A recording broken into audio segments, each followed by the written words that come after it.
একজন খেলোয়াড়ের গায়ে লেগে বল চলে গেছে সাইড লাইনের বাইরে, বলছে ওখানে আয়ুষ গালান এগিয়ে গেছিলেন, তিনি কিকটা নিয়েছিলেন। আবারও আমরা ফ্রি কিক দেখলাম। হ্যাঁ, সিদ্ধান্ত ঠিক ছিল, গ্রিপ করার চেষ্টা করলে হয়তো গোল হয়ে যাওয়ার সম্ভাবনা ছিল, কিন্তু তিনি পাঞ্চ করেছেন বা ফিস্ট করেছেন। আমি বলবো লম্বা থ্রো লাইন ধরে, কিন্তু ঠিক মতন হলো না। বল পেয়ে গেছেন নেপালের খেলোয়াড়, না শেষ পর্যন্ত বল চলে গেল সাইড লাইনের বাইরে। গৌতমকে দেখতে পাচ্ছি, গৌতম শ্রেষ্ঠা ৫ নম্বর জার্সি পরিহিত, পিছিয়ে দিয়েছেন। তিনি দিয়েছেন ওই অনন্ত তামাংয়ের কাছে, তিনি স্কোয়ার পাস করেছেন। তিনি দিয়েছেন তার পার্টনার রোহিত চাঁদ, সেখান থেকে লেফট উইং ব্যাক যিনি রয়েছেন আয়ুষ গালান, সামনে বাড়ালেন। একেবারে লেফট উইং দিয়ে আক্রমণে যাওয়ার একটা চেষ্টা। বাংলাদেশ দলের খেলোয়াড়রা কিন্তু কিছুটা এলোমেলো হয়ে গেছেন আমি বলবো। রাইট উইং ব্যাক নিজের জায়গায় ঠিক মতো নেই, লেফট উইংটা একেবারে ফাঁকাই বলতে হবে। আবারও ফাউল হলো, ফাউল হয়েছে এখানে। রাকিব কিছুটা আহত আমরা দেখতে পাচ্ছি বক্সের ঠিক বাইরে। তিনি দেখাচ্ছেন যে কোনোই দিয়ে তাকে তার রিবকে যে একটা মারা ধাক্কা দেওয়া হয়েছে এবং তাতে তার আঘাতটা লেগেছে। রাকিব 11 নম্বর জার্সি পরিহিত তরুণ খেলোয়াড়, 21 নম্বর জার্সি পরিহিত খেলোয়াড়। পেনাল্টি বক্সের বাইরে হলো, গোলরক্ষক জিকোই বল বসিয়েছেন এবং তিনি কিন্তু বেরিয়ে এসে কিকটা নেওয়ার জন্য প্রস্তুত। নিউমারিক্যাল যে অ্যাডভান্টেজ সেটা নেওয়ার জন্য কিন্তু এই কাজটা তিনি করছেন, যে তিনি কিক নিলে 10 জন ফ্রি থাকবে উপরে, সেই ব্যবস্থা রাইট উইং এর জন্য দিলেন। হালকা হেড ঠিক মতন দেওয়া সম্ভব হলো না, ক্লিয়ার হলো, বল পেয়ে গেছেন। এখানে ডিফেন্স লাইনের ব্যাক পাস হয়েছে, সেখান থেকে অনন্ত তামাং নিজের নিয়ন্ত্রণে বল নিয়েছেন, লম্বা করে বাড়ালেন লেফট উইং এর উদ্দেশ্যে। যাক, এবারে কিন্তু আমাদের রাইট উইং ব্যাক সেখানে আছেন আমি দেখলাম। বল অবশ্য চলে গেল সাইড লাইনের বাইরে। অঞ্জন বৃষ্টাকে মাঠ রাখতে হবে। অঞ্জন বৃষ্টা এবং নবযুগ শ্রেষ্ঠা, এই দুজন কিন্তু অত্যন্ত কুশলী, দীর্ঘদিন ধরে খেলছেন। একজন 6 গোল করেছেন, একজন 7 গোল করেছেন। সুতরাং এই জিনিসগুলো যদি আমরা একটু চিন্তা ভাবনা করে নিয়ে একটু হোমওয়ার্ক করে আসি, তাহলে আমার মনে হয় এই দলকে আটকানো সম্ভব। জানি না সেটা আমরা করেছি কিনা। এই মুহূর্তে আমরা দেখতে পাচ্ছি ওখানে আমাদের রাইট উইং ব্যাক হিসেবে গেছেন রাকিব, তার কাছে বল 21 নম্বর জার্সি পরে রয়েছেন, তিনি থ্রো করার জন্য প্রস্তুত। লাইন ধরে থ্রো করলেন, 1 2 3, বল চলে গেল সাইড লাইনের বাইরে, ঠিক মাঝারিকার কাছাকাছি জায়গায় থ্রো হলো। এবারে নেপালের খেলোয়াড় ব্যাক পাস করে দিলেন ওই সেই তামাংয়ের কাছে। তামাং নিজের কাছ থেকে দিয়েছেন গৌতম শ্রেষ্ঠা, রাইট উইং ব্যাক, তার কাছে 5 নম্বর জার্সি, সামনে বাড়িয়েছেন তিনি। রাইট উইং দিয়ে এবারে আক্রমণে যাওয়ার একটা চেষ্টা, কাটিং করে ভিতরে ঢুকলেন, তবে ফাউল। বাধাটা বিধিসম্মত ভাবে দেয়া হয়নি। বাংলাদেশ দলের যে খেলোয়াড়টি সেখানে ছিলেন তিনি তারিক কাজী ছিলেন আমার মনে হয়, সুতরাং সেটা একটা ফাউল হয়েছে। নেপালের বেশ কিছু সংখ্যক সমর্থক কিন্তু মাঠে রয়েছে। এই যে ফাউলটা হলো আমরা দেখতে পাচ্ছি, সেখানে অবশ্যই ফাউল হয়েছে। 21 নম্বর জার্সি পরিহিত বাংলাদেশ দলের সেই রাকিব, তরুণ খেলোয়াড়।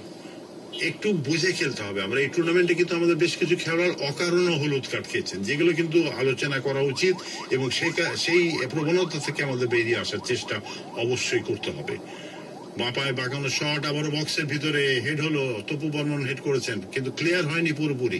আবারও হেড, সব খেলোয়াড় কিন্তু বাংলাদেশের একেবারে নিচে চলে গেছেন। এটাও ঠিক নয়, একটু মাঠে কোথাও না কোথাও কাউকে থাকতে হবে, সেটা হচ্ছে না।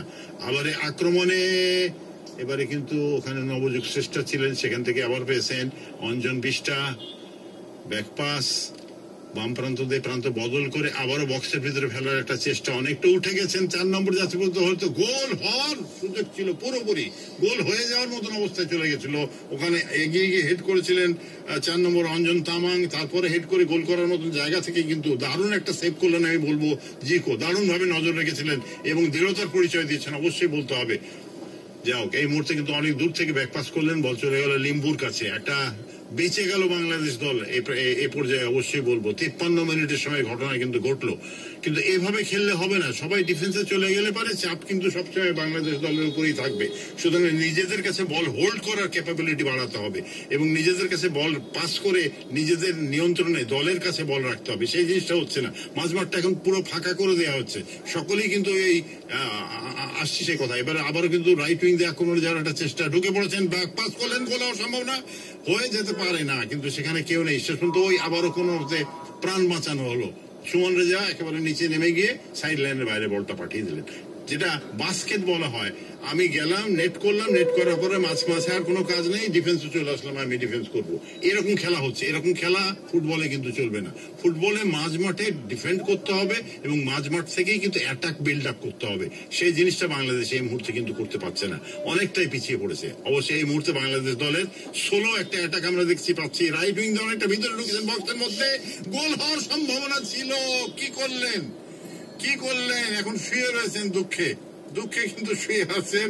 একবার সহজ সুযোগ ছিল, ওয়ান ম্যান একবার গোলকিপারকে পেয়ে গেছিলেন, কিন্তু তারই গায়ে মারলেন। লিম্বু অনেকটা গোল মানে পেনাল্টি বক্সের বাইরে অনেকখানি বেরিয়ে এসে তিনি লম্বা করে রাইট উইঙ্গে দেওয়ার চেষ্টা করলেন, হলো না, বল চলে গেল টাচ লাইনের বাইরে। আবার আমরা দেখতে পাচ্ছি ওই আবারও কিন্তু সেই সুমন রাজাই বল পেয়েছিলেন, তিনি এসেছিলেন, তার পেছনে একজন ব্যাক ছিলেন নেপালের, কিন্তু তিনি রাখতে পারেননি। এখন সুমন রেজা দুঃখে শুয়ে আছেন, নিম্বু তাকে বলছেন ওঠো, রেফারি শেষ পর্যন্ত তার দিকে এগিয়ে যাচ্ছেন। আঘাত খুব একটা লেগেছে বলে আমার মনে হয় না। তুমি দেখো, এই যে রিপ্লে হচ্ছে, পিছন থেকে দেখো আঘাত কোথায় হলো, কোথায় আঘাত, তুমি দেখো কোনো আঘাত নাই, কোথাও আঘাত নাই। এটা সম্পূর্ণ দুঃখের জন্য, সম্পূর্ণ এই যে সুযোগ আমি মিস করলাম, এটা উনি আর ভুলতে পারছেন না, উনি শুয়ে আছেন। যাই হোক, বাংলাদেশ দল এখনো অন্তত পক্ষে এক গোলে এগিয়ে রয়েছে, সেটা বলাই যায়। দ্বিতীয়ার্ধে 10 মিনিটের মতন খেলা হয়েছে, টোটাল 55 মিনিটের খেলা কিন্তু অতিবাহিত হয়েছে। এখনো অনেক খেলা কিন্তু বাকি, এখনো 35 মিনিটের খেলা বাকি। 35, 36, 37 মিনিট খেলা হয়তো বা হবে। 1-0 গোলে বাংলাদেশ এগিয়ে রয়েছে, কিন্তু গোল ধরে রাখতে হবে। এইভাবে খেললে ধরে রাখা কিন্তু নিজেরা একটু কঠিন করে ফেলছি। মাঝ মাঠের দখলটা পুরো তাদেরকে ছেড়ে দিলেও তো চলবে না। মাঝ মাঠে যারা রয়েছেন তাদেরকে মাঝ মাঠেই বাধা দিতে হবে। তারা একেবারে লাস্ট ডিফেন্সে যে বাধা দেওয়ার চেষ্টা করছে, ঠিক হচ্ছে বলে আমার মনে হয় না। তারিক কাজী, আমরা একটু আগে যে আক্রমণটা হয়েছিলেন 19 নম্বর জার্সি পরিহিত তাদের বদলি নয়, আয়ুষ গালান, তিনি এগিয়ে গেছিলেন রাইট উইং ব্যাক, কতটা ওভারল্যাপ করতে তিনি গেছিলেন দেখেন। সেখান থেকে একটা ব্যাক পাসও করেছিলেন, কিন্তু ঠিক মতন দিতে পারেননি, সেখানে কেউ ছিল না, ক্লিয়ার হলো। আবারও আক্রমণ, বল চলে গেল সাইড লাইনের বাইরে, আবারও থ্রোইং। জামাল ভুঁইয়া কিছুটা পরিশ্রান্ত মনে হচ্ছে তাকে, আমি জানি না, একটু যেন স্লোনেস, লেজিনেস তার ভিতরে আমি দেখতে পাচ্ছি। থ্রো হলো, আবারও লেফট উইং দিয়ে আক্রমণে যাওয়ার একটা চেষ্টা। তারিক কাজী নিজের নিয়ন্ত্রণে নিতে পারলেন না, টাচ লাইনে বাইরে চলে গেল। আবারও থ্রো হবে মাঝ রেখার কাছাকাছি জায়গা থেকে অ্যাটাকে যাওয়ার চেষ্টা বাংলাদেশ দলের। বাংলাদেশ 1, নেপাল 0। দ্বিতীয় মানে অর্ধের খেলা কিন্তু এগিয়ে, লম্বা করে থ্রো হয়েছে, লেফট উইং দিয়ে যাওয়ার চেষ্টা, কিন্তু হলো না। সতীর্থ কাউকে পাওয়া গেল না, তামাং ক্লিয়ার করলেন, অনন্ত তামাং। আবারও ফিরতি অ্যাটাক নেপালের যখনই হচ্ছে তখনই কিন্তু ভয় লাগছে। আবারও রাইট উইং দিয়ে সেই 19 নম্বর জার্সি পরিহিত খেলোয়াড় তাদের, তিনি কিন্তু এগিয়ে গেছিলেন, কিন্তু পেলেন না। আয়ুষ গালান বল পেলেন না, সাইড লাইনের বাইরে বল চলে গেল, থ্রোইন হবে। তারিক কাজের উপরে চাপটা বাড়ছে, তার কারণে এই রাইট উইং দিয়ে তারা কিন্তু আক্রমণ সারাচ্ছে। সারাদিনে আজকে আমরা দেখেছি রাইট উইংটাকে তারা কিন্তু বেশি ব্যবহার করেছেন, দিয়েছেন ওখানে লম্বা করে বক্সের মধ্যে, হেড হলো, মাথায় লেগে শেষ পর্যন্ত চলে গেল একবারে গোল লাইন অতিক্রম করে। বিশ্বনাথ ঘোষ, তার মাথায় কিন্তু লেগেছিল, তিনি হেডটা করেছিলেন কর্নার, অর্থাৎ বুঝতে পারছেন চাপ কিন্তু রয়েছে। হেডে গোল হওয়ার মতন যে সুযোগটা হয়েছিল, দেখো একেবারে জিকো নিশ্চিত গোল বাঁচিয়ে দিয়েছেন। এই বল কিন্তু গোল হয়েই যায়, কিন্তু একটু আগে সেটা নিয়ে জিকো কিন্তু বাঁচিয়েছেন, নজর রেখেছিলেন। আবারও হলো সেন্টার, এখনো বক্সের মধ্যে, ক্লিয়ার হয়নি। এবারে কিন্তু রাইট উইং এ পেয়ে গেছেন একজন খেলোয়াড়, সেন্টার হলো, কিন্তু ঠিক মতন হলো না, বল চলে গেল গোল লাইন অতিক্রম করে। গোল কিক বাংলাদেশ দলের অনুকূলে। 57 মিনিট, 58 মিনিটের খেলা কিন্তু এগিয়ে, হেড করে গেছিলেন ওখানে, অনেকটা উঠে গেছিলেন অনন্ত তামাং। চাপ কিন্তু দারুণ ভাবে সৃষ্টি করছে নেপাল, অবশ্যই বলবে, যেভাবে তারা চাপ সৃষ্টি করছেন, তারা কিন্তু জীবিত, তারা গোল ফিরে পাবেন এরকম একটা আশা তাদের মধ্যে কিন্তু জেগেছে। আবারও কিন্তু জানিয়ে দিই, এই খেলায় কিন্তু ড্র করতে পারলেই নেপাল ফাইনালে চলে যাবে।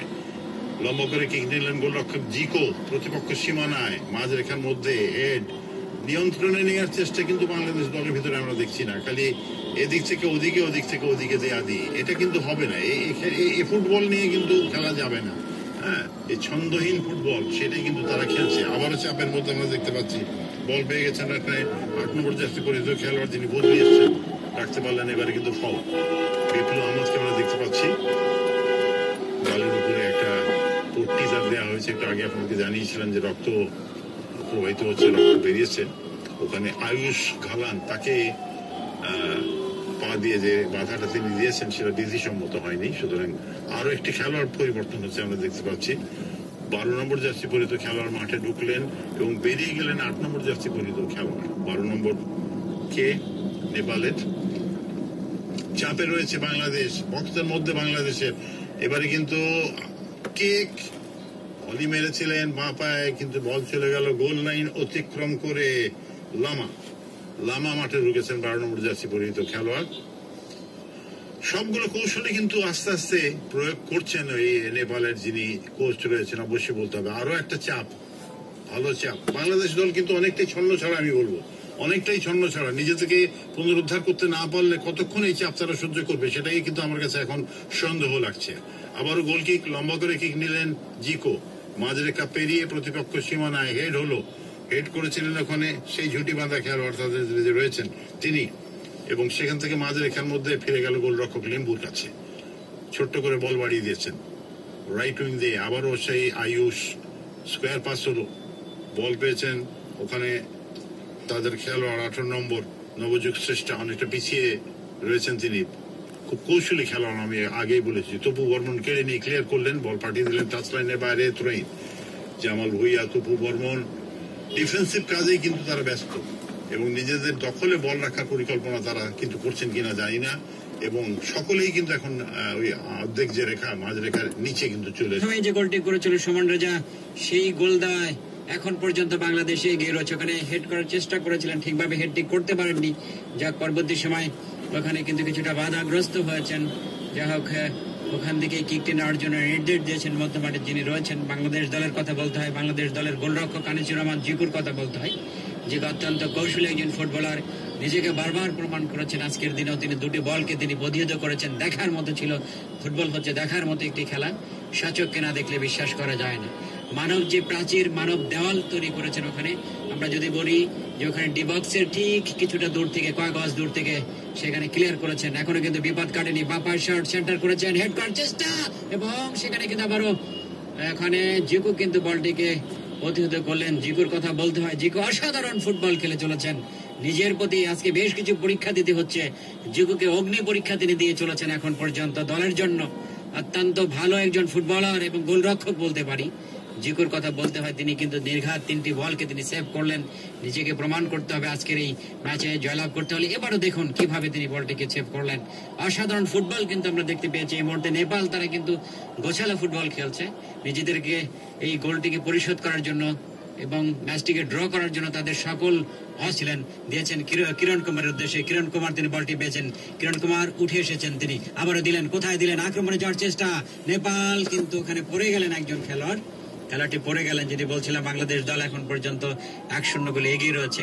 বাংলাদেশের দ্বিতীয়ার্ধে এসে নিজেদেরকে ওইভাবে মেলে ধরতে পারছেন না। নিজেদের যে সাবলীল যে ফুটবল, বুদ্ধিদীপ্ত যে ফুটবল, সেটি কিন্তু এখন পর্যন্ত আমরা বাংলাদেশের পক্ষ থেকে ওইভাবে দেখতে পাচ্ছি না। বিশেষ করে যেটি বলছিলেন সৈয়দ আলফাজউদ্দিন আহমেদ, নিজেদেরকে ধরে রাখতে হবে।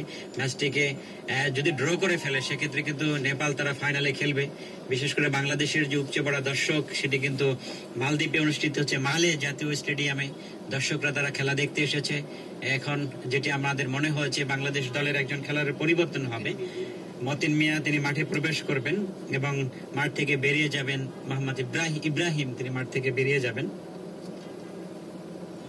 মতিন মিয়া অত্যন্ত কৌশলী একজন খেলোয়াড়, দেখা যাক বদলি খেলোয়াড় হিসেবে নিজেকে কতটুকু মেলে ধরতে পারেন, নিজেকে কতটুকু প্রমাণ করতে পারেন।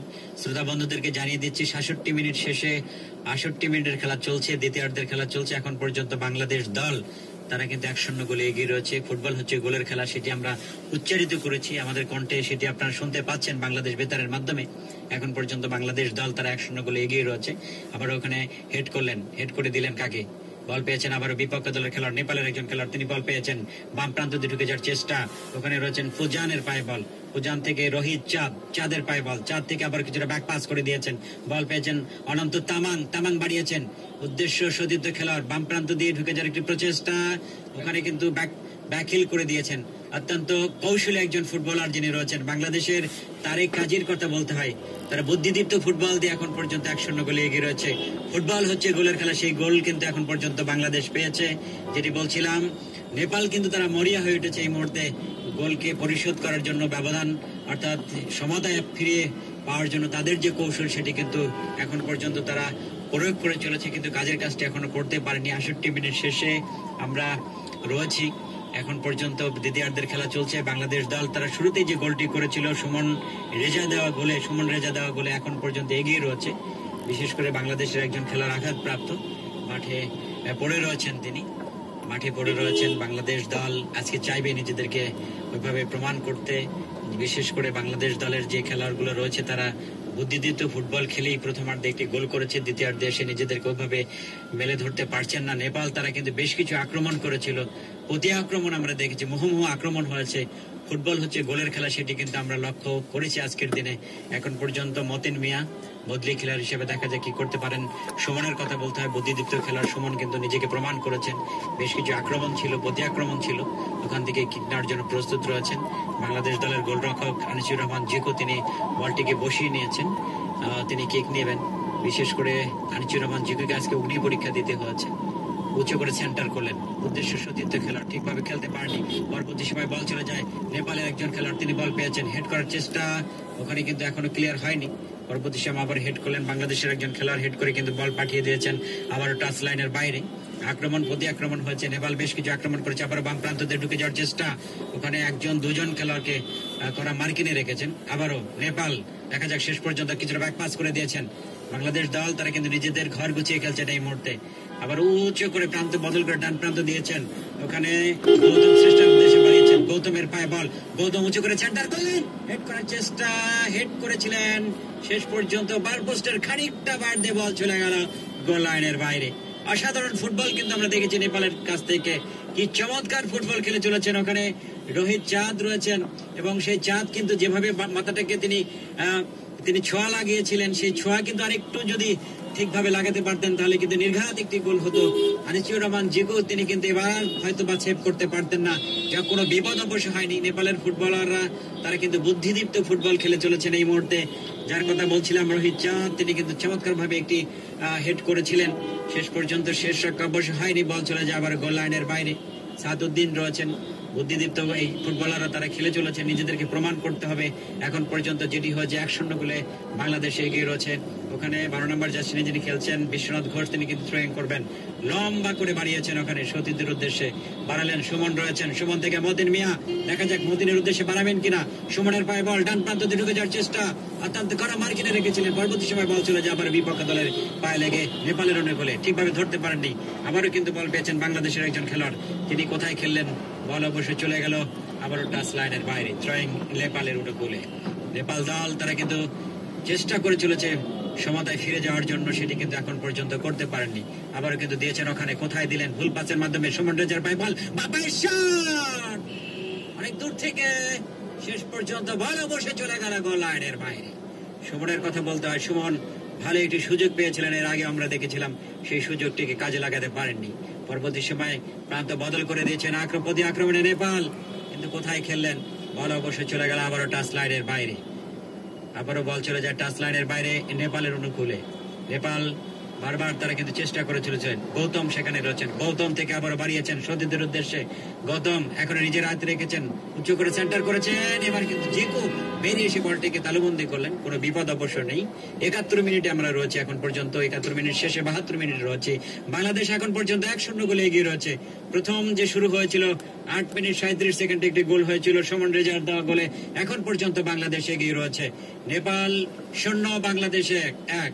এখন পর্যন্ত যেটি দেখেছি, বাংলাদেশের খেলোয়াড়রা তারা কিন্তু চেষ্টা করে চলেছে এবং পক্ষান্তরে কখনো মধ্যমাঠ দিয়ে কখনো কখনো প্রান্ত বদল করে, এবারও ঘালানের পায়ে ওখানে দিয়েছেন, আয়ুষের কথা বলছিলাম, তিনি বল পেয়েছেন, আবার ব্যাক পাস করে দিয়েছেন, আক্রমণে যাওয়ার চেষ্টা, নেপাল বাড়িয়েছেন ডান প্রান্ত দিয়ে, ওখানে একজন খেলোয়াড় রয়েছেন, ক্লিয়ার করতে পারবেন কিনা শেষ পর্যন্ত অবশ্য বল চলে গেল গোল লাইনের বাইরে।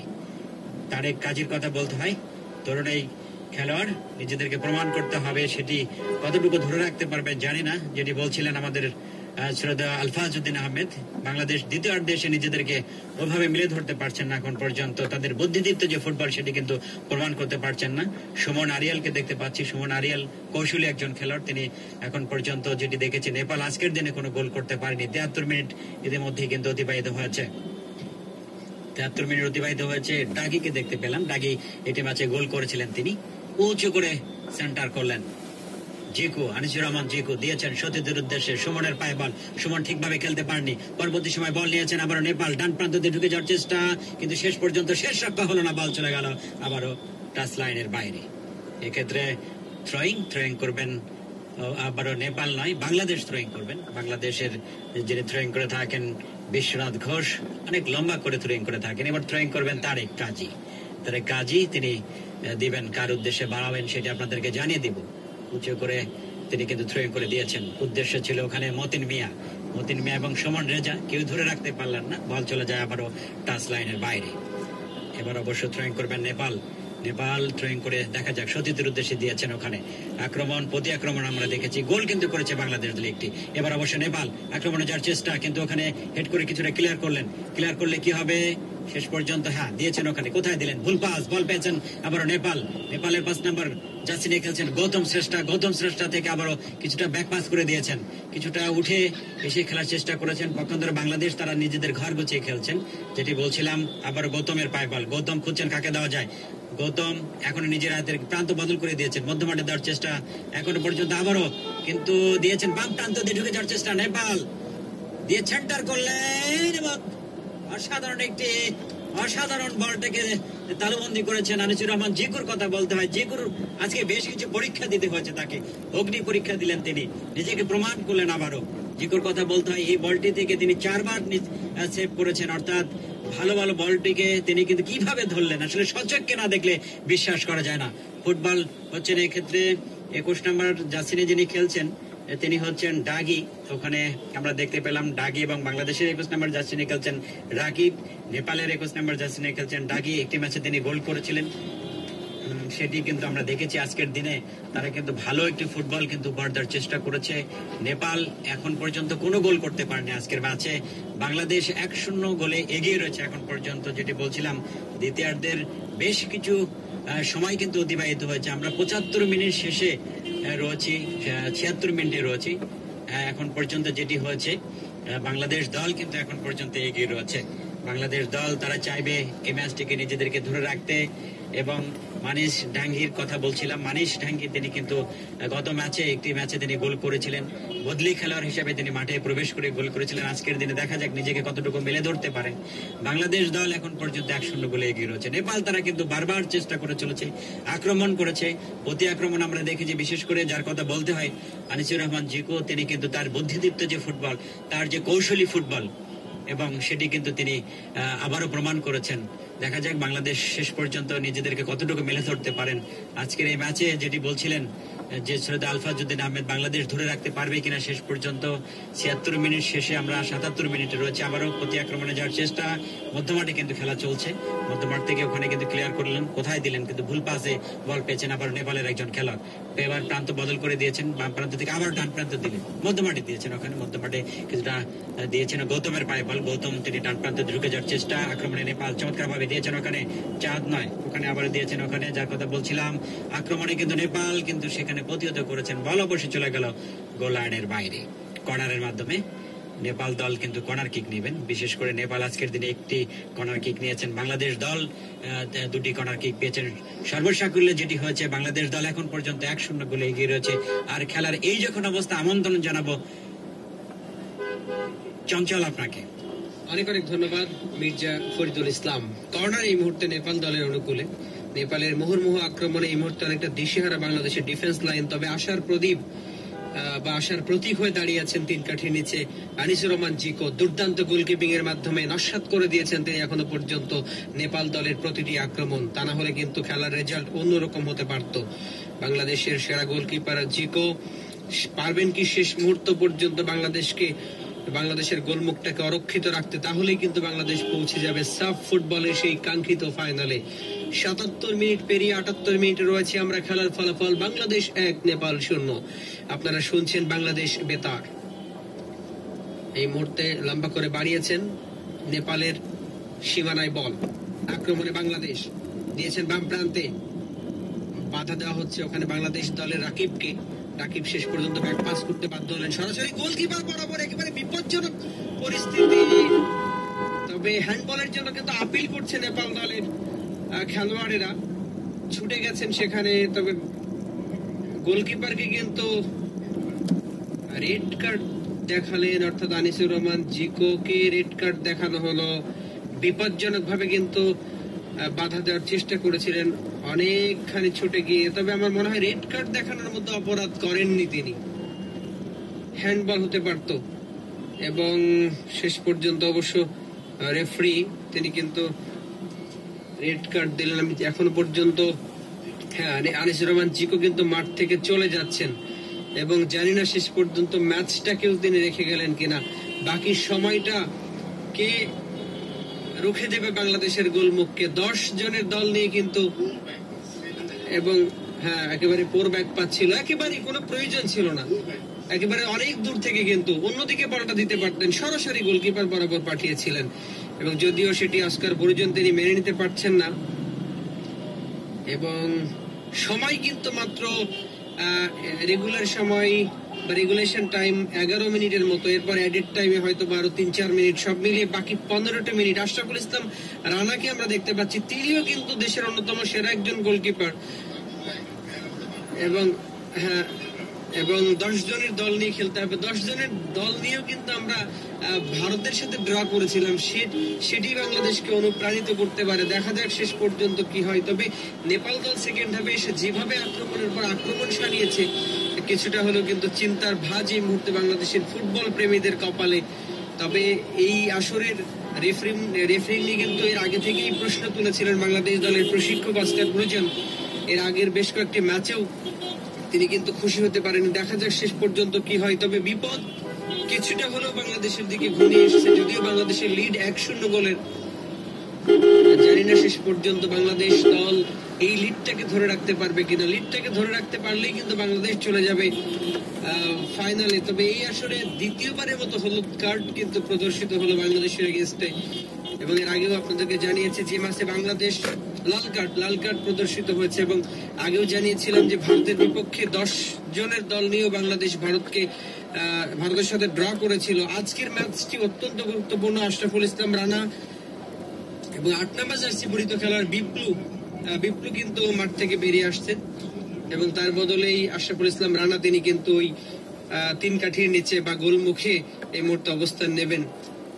এবং আনিসুর রহমান জিকো নিঃসন্দেহে বাংলাদেশ দলের সেরা গোলকিপার। আজকে কিন্তু অনেকগুলো, আর একটি পরিবর্তন, সুমন রেজার জায়গায় ফাহাদকে আমরা লক্ষ্য করছি। 19 নম্বর জার্সি নিয়ে খেলবেন ফাহাদ।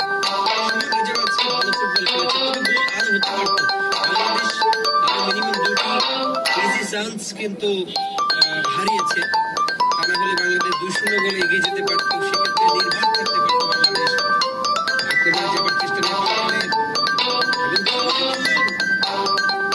এর মধ্যে বিপজ্জনক পরিস্থিতি, ফিস্ট করলেন আশরাফুল ইসলাম রানা। প্রথম সাক্ষাতেই কিন্তু তিনি সফল হলেন, রুখে দিলেন নেপাল দলের আক্রমণকে।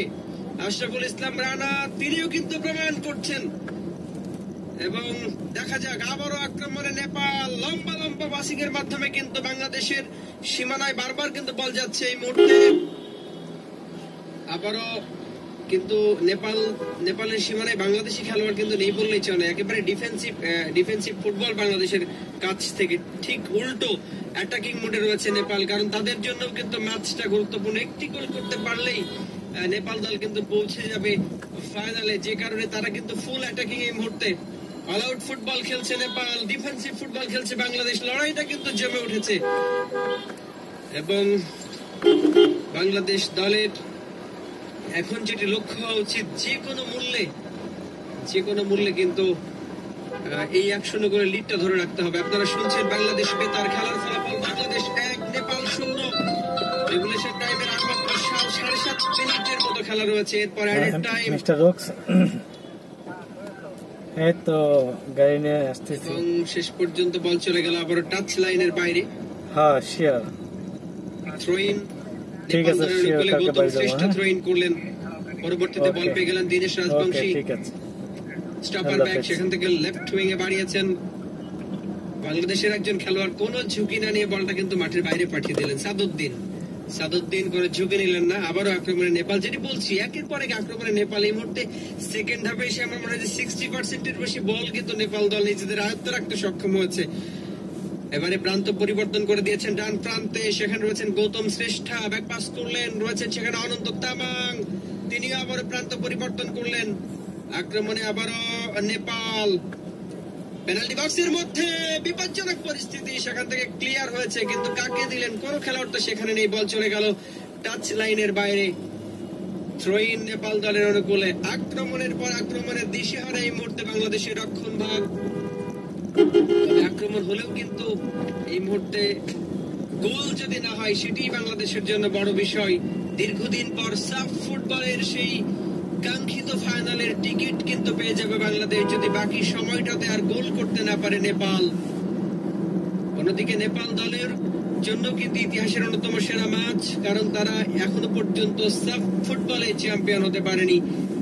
আক্রমণে বাংলাদেশ, বল চলে গেল টাচ লাইনের বাইরে। থ্রোইন, আরো একটি পরিবর্তন, 10 নম্বর জার্সি পরিহিত খেলোয়াড় নেপাল দলের মাঠের মধ্যে প্রবেশ করলেন, মানে অ্যাটাকিং আক্রমণ ভাগের খেলোয়াড়, এবং তারা কিন্তু আক্রমণ ভাগটাকে আরো শক্তিশালী করতে চাইছে। বল পেয়ে গেছেন অনন্ত তামাং, মাঝমাঠ দিয়ে ফরওয়ার্ড বাড়িয়েছেন, ব্যাক পাস করলেন সেখান থেকে অঞ্জন বিষ্টা, প্রান্ত বদল করে দিয়েছেন ডান প্রান্তে দীনেশ রাজবংশী। পেনাল্টি বক্সের মধ্যে আরো একটি আক্রমণ নেপাল দলে, এরকম ভাগে খেলোয়াড় আংশিক ক্লিয়ার করলেন হেডের মাধ্যমে। একেবারে পুরো 10 জন খেলোয়াড় কিন্তু এই মুহূর্তে বাংলাদেশের সীমানায় রয়েছে। পাল্টা আক্রমণ থেকে 2-1টি আক্রমণ যদি করতে পারে বাংলাদেশ, কিছুটা হলেও নেপাল দল কিন্তু তারা আমার মনে হয় যে এতটা আক্রমণাত্মক ফুটবলটা খেলবে না। যাই হোক, দীনেশ রাজবংশী উপায় নেই, দেওয়ালে ফিট থেকে গেছে নেপাল দলেরও গোলটা পরিশোধ করার জন্য আপ্রাণ চেষ্টা অব্যাহত রেখেছে অনন্ত তামাংয়ের মাধ্যমে। আবার আক্রমণে নেপাল, বল চলে গেল টাচ লাইনের বাইরে। থ্রোইন বাংলাদেশের অনুকূলে, এবং জিকো রেড কার্ড সংক্রান্ত কারণে তিনি কিন্তু চলে গেছেন মাঠের বাইরে।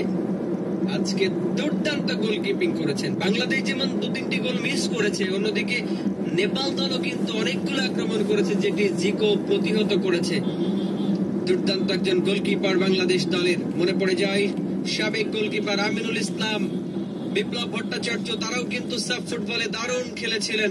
আবারও আক্রমণে নেপাল, মাঝমাঠ দিয়ে প্রান্ত পরিবর্তন করে দিয়েছেন ডান প্রান্তে মানিশ ডাঙ্গি, পরিবর্তিত খেলোয়াড় হিসেবে তিনি মাঠে নেমেছেন।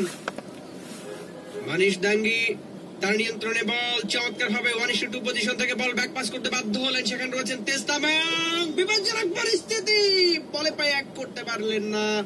ওখানে জার্সি নাম্বার 40 রঞ্জন বিষ্ঠা, তা না হলে কিন্তু আরো একটি কঠিন পরীক্ষায় ফেলা যেত আশরাফুল ইসলাম রানাকে। আশরাফুল ইসলাম রানা তার চেয়ে কিন্তু, এবং আনিসুর রহমান জিকো যথেষ্ট আত্মবিশ্বাসী ছিলেন, সেই জায়গায় আশরাফুল ইসলাম রানা কিছুটা পিছিয়ে, নিঃসন্দেহে কিছুটা পিছিয়ে। তবে কর্নার কিক নেপাল দলের অনুকূলে, সুযোগ কিন্তু নেপালের হাতে রয়েছে। রেগুলেশন টাইমের মাত্র 4 মিনিট, 3.5 মিনিট, এবং আমরা লক্ষ্য করছি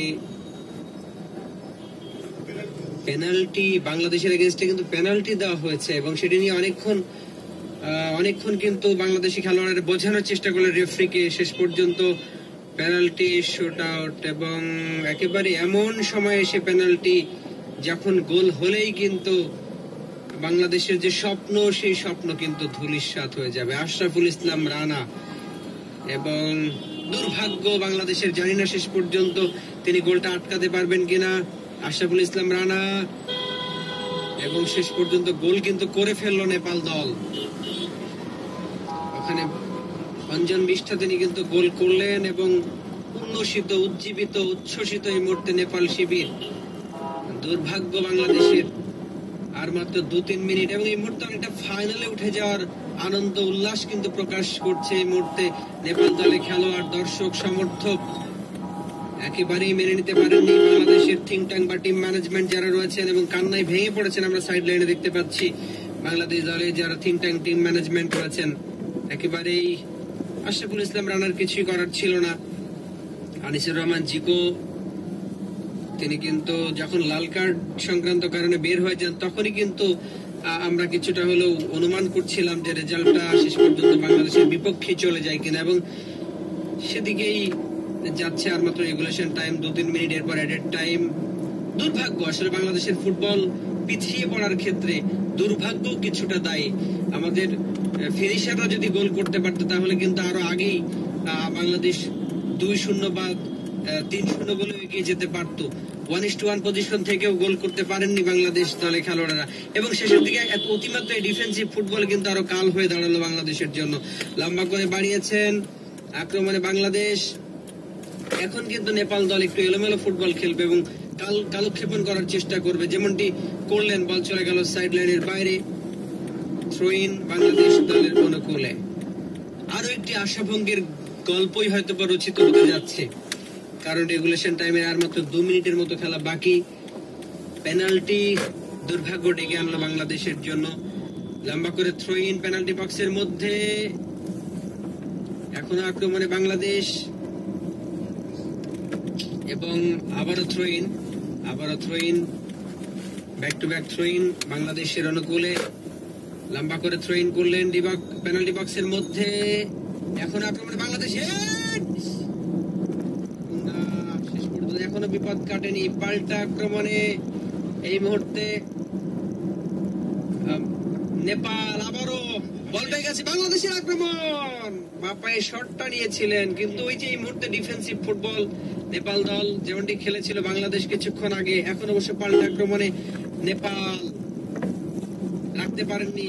আবারও আক্রমণে বাংলাদেশ, আক্রমণ করতেই হবে। তারিক কাজী দিলেন বাম প্রান্তে, পেনাল্টি বক্সের মধ্যে হেড। অবশ্য ওখানে রক্ষণভাগের খেলোয়াড় ছিলেন নেপাল দলের। এখনো আক্রমণে বাংলাদেশ। এই আক্রমণটাই যদি বাংলাদেশ কিছুক্ষণ আগে করতে পারত একের পর এক, তাহলে কিন্তু খেলার রেজাল্ট অন্যরকম হতে পারত। সেটি হয়নি। খেলার ফলাফল বাংলাদেশ 1 নেপাল 1। নির্ধারিত সময় বা রেগুলেশন টাইম কিন্তু শেষ হয়ে গেছে। দুর্ভাগ্য, এবং তা না হলে আনিসুর রহমান জিকোর মতো একজন গোলকিপার যিনি দুর্দান্ত খেলছিলেন। এই মুহূর্তে আক্রমণে নেপাল, এবং শেষ পর্যন্ত বল চলে গেল গোল লাইনের বাইরে। Added time 6 minute. পারবে কি বাংলাদেশ 6 মিনিটের মধ্যে একটি গোল করে? এবং বেশ সময় কিন্তু আছে শেষ অতিরিক্ত যে 6 মিনিট, সেই 6 মিনিটের জন্য আমি আবারও আমন্ত্রণ জানাচ্ছি শ্রদ্ধেয় আলফাজউদ্দিন আহমেদ আপনাকে। দারুণ উত্তেজনা অবশ্যই বলতে হবে। আবারও আক্রমণে আমরা নেপালকে দেখতে পাচ্ছি এই মুহূর্তে। রাইট উইং দিয়ে ভেতরে ঢোকার চেষ্টা, 1, 2, 3, 4, 5 জন ডিফেন্ডার কিন্তু বাংলাদেশের এই মুহূর্তে রয়েছেন। বাংলাদেশ কিছুটা হলেও অন্ততপক্ষে খেলায় ফেরার একটা চেষ্টা তারা করেছে অবশ্যই বলতে হবে এই গোল খাওয়ার পরে। কিন্তু গোল খাওয়ার আগেই যদি তারা পরিকল্পনা করতো যে তারাও এটাকে যাওয়া উচিত, সেটা কেন করলো না আমি জানি না। কেন বাইরে থেকে সিদ্ধান্ত বা পরামর্শ দেওয়া হলো সেটাও জানি না। খেলোয়াড়রা সকলেই লাস্ট লাইনে যে ডিফেন্সে খেলতে লাগলেন, মিডফিল্ডটা পুরোই তাদেরকে ছেড়ে দিলেন। এটা একেবারে ভিন্ন একটা দৃশ্য আমরা দেখলাম। এগুলো ঠিক হয়নি, এবং মাঠ কিন্তু বেশ কিছু উত্তেজনা আমরা এখন খেলোয়াড়দের মধ্যে দেখতে পাচ্ছি। ছোট্ট একটা ফাউল পেছন থেকেই হয়তো হয়েছে, কিন্তু ইচ্ছা করে তিনি করেন নেই। কিন্তু যেরকম অভিবেক ব্যক্তি ওই নেপালি খেলোয়াড়ের কাছ থেকে আমরা দেখছি, সেটা মোটেও স্পোর্টিং না এবং মোটেও মানানসই নেই, অবশ্যই বলতে হবে। হ্যাঁ, ফাউল হয়েছে, রেফারিও ফাউল ডেকেছেন, কিন্তু তার মানে সেটাকে এইভাবে দেখানো, এটা কিন্তু মোটেও ঠিক নয়। যা হোক, পেনাল্টি বক্সের বাইরে থেকে কৌনিক যে জায়গাটা, সেখান থেকে কিক নেওয়ার জন্য প্রস্তুত হচ্ছেন। চাপ বাংলাদেশের উপরে এখনো বড় হয়েছে বলতে হবে। ব্যাক পাস হলো, কিন্তু বাংলাদেশকে খেলায় ফিরতে হবে। খেলায় ফিরতে না পারলে বাংলাদেশের জন্য একেবারে কার্টেন্স ডাউন। রাকিব সামনে বাড়িয়ে দিয়েছেন ওখানে 9 নম্বর মতিন মিয়া স্কোয়ার পাস করেছেন। রাইট উইং দিয়ে আক্রমণে যাওয়ার চেষ্টা, পাল্টা ঘুরিয়ে প্রান্ত বদল করে লেফট উইং এ দেওয়ার চেষ্টা, কিন্তু ঠিক মতো দিতে পারলেন না। নেপালের রাইট উইং অনেকটা দ্রুত গতিতে, ক্ষিপ্র গতিতে ভেতরে ঢোকার চেষ্টা। 1, 2, 3 জন নেপালের খেলোয়াড় বক্সের মধ্যে ঢুকে গেছেন, বাধা দিচ্ছেন, সেখানে দাঁড়িয়ে রয়েছেন। ব্যাক পাস হলো, বাপায় লম্বা, এবারে অফসাইড। এবারে যেখান থেকে তিনি গোল করলেন নিশ্চিতভাবে অফসাইড হওয়ার কথা, অফসাইড হয়েছেও। সুতরাং বাংলাদেশের কোনো ক্ষতি এই মুহূর্তে হয়নি সেটা বলা যেতেই পারে। যে কারণে আনিসুর রহমান জিকোকে লাল কার্ড দেখানো হলো সেটাও কিন্তু একটা দুঃখজনক ঘটনা। বক্সের বাইরে অনেকটা দূর থেকে বাংলাদেশের একজন খেলোয়াড় মাঝ মাঠের জায়গা থেকে তাকে ব্যাক পাস একটা দিয়েছিলেন, কিন্তু সেই পাসটা ঠিক মতন দেওয়া হয়নি, অর্থাৎ বলের গতি কম ছিল। বলে যতটা গতিতে দিলে তার কাছে দ্রুত পৌঁছে যেত সেভাবে সেটাকে দেওয়া হয়নি। আরো একটা হলুদ কার্ড দেখানো হলো, আরো একটি হলুদ কার্ড ফাহাদকে দেখানো হলো। রেফারির সাথে কিন্তু বাংলাদেশ দলের খেলোয়াড়দের বেশ উত্তেজনাই হচ্ছে। সেই বলটা ঠেকানোর জন্য বক্সের বাইরে এসে যখন চেষ্টা করেছিলেন আনিসুর রহমান জিকো, বলটাকে তিনি আটকাতে পারেননি, পরবর্তীতে বাহাত দিয়ে প্লেয়ারটাকে তিনি আটকে ফেলেছিলেন এবং সেই কারণে কিন্তু তাকে হলুদ কার্ড লাল কার্ডটা দেখতে হলো। এটা না হলে লাল কার্ড হয়তো হতো না। যাই হোক, কিন্তু পেনাল্টি যেটা বাংলাদেশের বিরুদ্ধে দেওয়া হয়েছে সেখানে আমার আপত্তি আছে। এটা পেনাল্টির মতন কিছু আমি অন্তত পক্ষে দেখিনি। একটা মিলির মধ্যে একজন প্লেয়ার তাতে ছিল, দুইজন বাংলাদেশি ডিফেন্ডারের মাঝখানে একজন নেপালের খেলোয়াড় ছিল এবং তিনজনেই হেড করে সেটাকে গোলের দিকে লাগাবার চেষ্টা করছিল। কারো মাথায়ও বল লাগে নাই, কিন্তু সেটাকে রেফারি পেনাল্টি কেন দিলেন এটা আমার মাথায় আসে না। যা হোক, ভাগ্য সাথে লাগে, স্লাইস অফ লাক সেটা দরকার হয়, সেটা কিন্তু বাংলাদেশের সাথে আজকে নেই। শুরুতে হয়তো বা ছিল, কিন্তু পরবর্তীতে শনির দশা বাংলাদেশের হয়েছে, এটা বলতেই হবে। রেফারির নজর কিন্তু এখন পুরোপুরি ভাবেই আমি বলবো যে বাংলাদেশের বিরুদ্ধেই বেশি। অনেকটা দূর থেকে একটা কিক নেওয়ার চেষ্টা বক্সের বাইরে থেকে প্রতিহত হয়েছে। 6 মিনিটের অতিরিক্ত সময়ের 4 মিনিট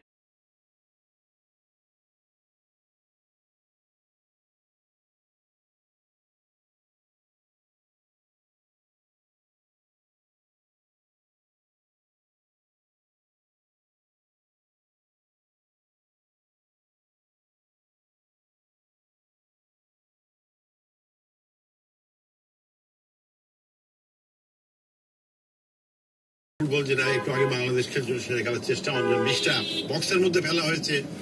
পেয়েছেন কি? দুজন খেলোয়াড় বাংলাদেশে রয়েছেন, দেখা যাক মারতে পারেন কিনা। না, 21 নম্বর জার্সি পরিচিত খেলোয়াড় রাকিব সেখানে ছিলেন, মারতে পারলেন না। একটা কাউন্টার অ্যাটাক, একজন 1-2-1 বলতে হবে।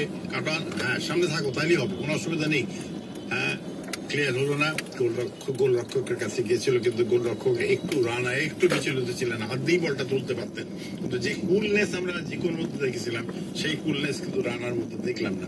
পেনাল্টি শট যেটা, সেটাও যদি আর একটু কুল তিনি থাকতে পারতেন তাহলে হয়তো বা রুখতে পারতেন, কিন্তু তিনি একটু করে হলেও নামার পরপরই তার এগেনস্টে পেনাল্টি। সুতরাং একটু চাপে তো বাড়তি চাপ তো তার উপর সৃষ্টি হয়েই ছিল বলতে হবে। যাই হোক, আবারও রাইট উইং দিয়ে নেপালের আক্রমণ। একজন খেলোয়াড় বাংলাদেশে তিনি বাধা তাকে দিচ্ছেন। দেখেন এবারে কিন্তু জড়াজড়ি নেপালের খেলোয়াড়টাই করলো, কিন্তু তারপরেও বাংলাদেশের বিরুদ্ধেই কিন্তু সিদ্ধান্তটা গেল। আমার কাছে কেমন যেন এখন এক পেশে মনে হচ্ছে অনেকটা হলো। যা হোক, জায়গা থেকে সুতরাং এটা খুব ক্ষতি কিছু একটা হবে বলে আমার মনে হয় না। আমরা দেখতে পাচ্ছি, দেখেন এইটাতে কি করে বাংলাদেশের এগেনস্টে ফাউল হয় আমি জানি না। এটা কিন্তু আমার কাছে তো মনে হয় নেপালের বিরুদ্ধে ফাউলটা হওয়া উচিত ছিল। যা হোক, হয়নি, বসানো হলো। কিক নিয়েছেন, ছোট করে পাস, ব্যাক পাস হয়েছে অনেকটা দূরে, নেপালি খেলোয়াড়কে দেওয়া হয়েছে। নিজেদের ভিতরে দেয়া নেয়া, রাইট উইং দিয়ে আক্রমণে যাওয়ার একটা চেষ্টা, কিন্তু হ্যাঁ বেশ দ্রুত গতিতে ঢুকছেন সেখানে 12 নম্বর জার্সি পরিহিত নেপালি খেলোয়াড়টি। না, শেষ করতে পারেনি তপু বর্মন, তার নিজের নিয়ন্ত্রণে গেছে। এবারে কিন্তু গোল হওয়ার সম্ভাবনা, কিন্তু না, সবকিছু কাটিয়ে নিয়েও নেপালের 18 নম্বর খেলোয়াড়, যিনি হলেন নবযুগ শ্রেষ্ঠ, সবচেয়ে বর্ষিয়ান খেলোয়াড় তাদের, তিনি কিন্তু পোস্টের বাইরে বলটাকে পুশ করলেন। ঠিক মতন প্লেসমেন্ট করতে পারলে আর একটা গোল কিন্তু তিনি পেয়ে গেছিলেন, পাননি। যাই হোক, বাংলাদেশ আক্রমণে যাওয়ার একটা চেষ্টা ঠিক মতন হলো না। মাঝবৃত্তের মধ্যে বল, স্কোয়ার পাস হলো। নেপাল আবার আক্রমণে যাচ্ছেন অনেকটা দূর থেকে, লম্বা কিক এবং সেই সাথে কিন্তু লম্বা বাঁশিও রেফারি বাজিয়ে দিলেন। অর্থাৎ বাংলাদেশের যে কার্টেন্স জবনিকা কিন্তু নেমে গেল। এই টুর্নামেন্ট থেকে বাংলাদেশের বিদায়ের ঘন্টা বেজে গেল, তাদেরকে বিদায় নিতে হলো। আমরা উল্লসিত দেখতে পাচ্ছি ওই নেপালি দলকে, প্রথমবারের মতন তারা কিন্তু ফাইনালে উঠে গেছে। নেপাল, দেখা যাক তারা কি করে, ফাইনালে গিয়ে কাকে তাদের প্রতিপক্ষ হিসাবে পায়। আর 10টা আছে যে ম্যাচটি রয়েছে সেটাও গুরুত্বপূর্ণ। বাংলাদেশের খেলোয়াড়রা কিন্তু একটু উত্তেজিত, আমি বলবো অনেকগুলো সিদ্ধান্তের জন্য তারা রেফারির দিকে ছুটে গেছেন। আমার মনে হয় এই জিনিসটা করা ঠিক হবে না। এই জিনিসগুলা আমি বলবো যে অকারণে করা, তার কারণ খেলা যখন শেষ হয়ে গেছে, সিদ্ধান্ত যখন হয়ে গেছে, তখন আবার নতুন করে একটা রিপোর্ট হবে এশিয়ান ফুটবল কনফেডারেশনের কাছে, সেটা কিন্তু ঠিক না। সুতরাং মাথা ঠান্ডা করা উচিত, আমাদের অফিসিয়াল যারা রয়েছে তাদের জিনিসটাকে ঠিক মতো হ্যান্ডেল করা উচিত। যা হোক, এখনো কিন্তু রেফারিকে ঘিরেই রাখা হয়েছে আমরা দেখতে পাচ্ছি। নেপালিরা অবশ্য যথেষ্ট উল্লসিত, ওই অঞ্জন বিশটা যিনি পেনাল্টি থেকে গোল করেছেন তাকে নিয়েই তাদের উল্লাস। সারা খেলাই আমি বলবো যে নেপাল পিছিয়ে ছিল, বাংলাদেশ দল 8 মিনিটেই কিন্তু গোলটি করে দিয়েছিল। এখনো কিন্তু বেশ আমরা গরম দেখতে পাচ্ছি ওখানে, খেলোয়াড়দের ভিতরে উত্তেজনা। অস্কার ব্রুজেন অবশ্য চলে আসছেন সেখান থেকে, সেখানে তিনি আর তার উপস্থিতি রাখেন নাই, আর খেলোয়াড়দেরকে নিয়ে আসলেই পারতেন। খেলোয়াড়রা এখনো আস্তে আস্তে আমরা দেখতে পাচ্ছি তারা ফিরছেন।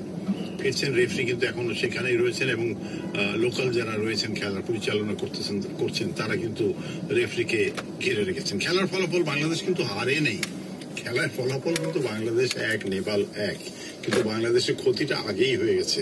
অর্থাৎ এই টুর্নামেন্টে বাংলাদেশ যখন এর আগে জিততে পারেনি, মালদ্বীপের সাথে যে ম্যাচটা তারা হেরে গেছে